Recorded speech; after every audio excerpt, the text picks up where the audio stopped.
Yes, indeed. What happened in Tshwane was you saw a trend starting on Monday and continuing Tuesday morning. Monday in Ekurhuleni and Joburg, the Action SA and EFF voted for the DA candidate. The same thing happened the next morning in Mogale City. So it was not unexpected that that trend would continue. But what was surprising in Tshwane was the fact that for the first time the ANC abstained and they did not nominate any candidate. What I want to know about that, Randall, is what to expect politically wise from this move. You are governing over an unstable metro, to put it mildly. You have seen what happened in the past 5 years. What does it mean for the next 5 years? Have you thought about that yet? Yeah, look, before coming to that, if you look at the 12 months before the elections, we had a stable government in the city of Tshwane, despite the fact that I was leading a minority government. Council took place every time that it was called for, and we always proceeded as normally. So parties learned to work together the previous 12 months. Going forward, we're hoping to still conclude a majority coalition in Tshwane. Now, the 2 weeks that were given to us in terms of legislation, that is far too short. If you look at, I refer to the German experience, they've been running coalition governments since the late 1940s. And yesterday, it seems there will be a new chancellor, Chancellor Scholz. His party got the largest portion of the vote, but they did not have majority. So it took them 2 months to put a coalition government together. Here in South Africa, we've only had 2 weeks. So I think going forward, we will need to amend our legislation to give parties more time to put a coalition government together. So having said that, coalition negotiations are still continuing. So right now we have national provincial leaders still speaking to other parties with the aim of putting a majority coalition together. The advantage you have this time around is that you have 5 years behind you now. How will you approach this differently? Look, the main prize for us would be to put together a majority coalition. When we started in 2016, we did not have a majority coalition.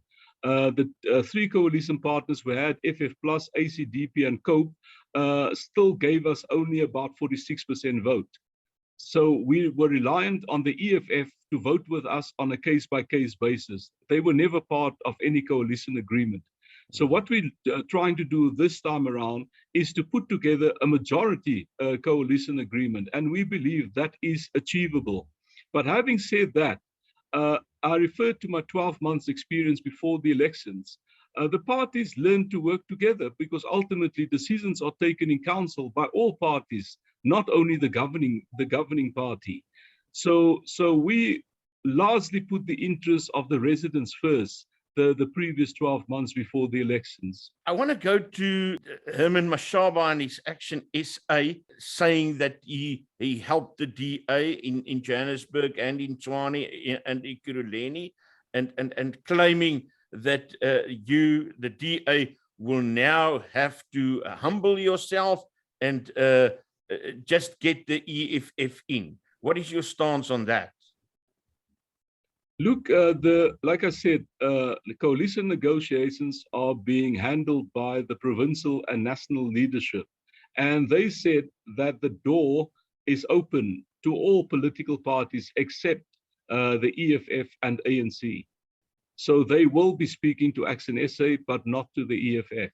Randall, and then just looking at the future of Tshwane, you inherited quite a lot of problems from the ANC taking over in 2016.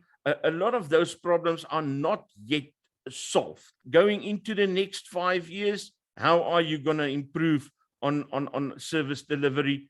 Yeah, well, like I said, the problems in Tshwane are huge. I mean, it's like, and turning it around is like eating a huge elephant. And how do you eat a huge elephant? Bit by bit.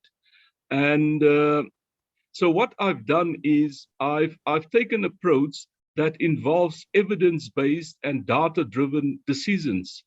So what I'm looking for are incremental improvements week by week. So we're slowly turning the city around. And I started with a 10-point plan, which I've implemented on the 31st of October last year. We will continue to implement the 10-point plan.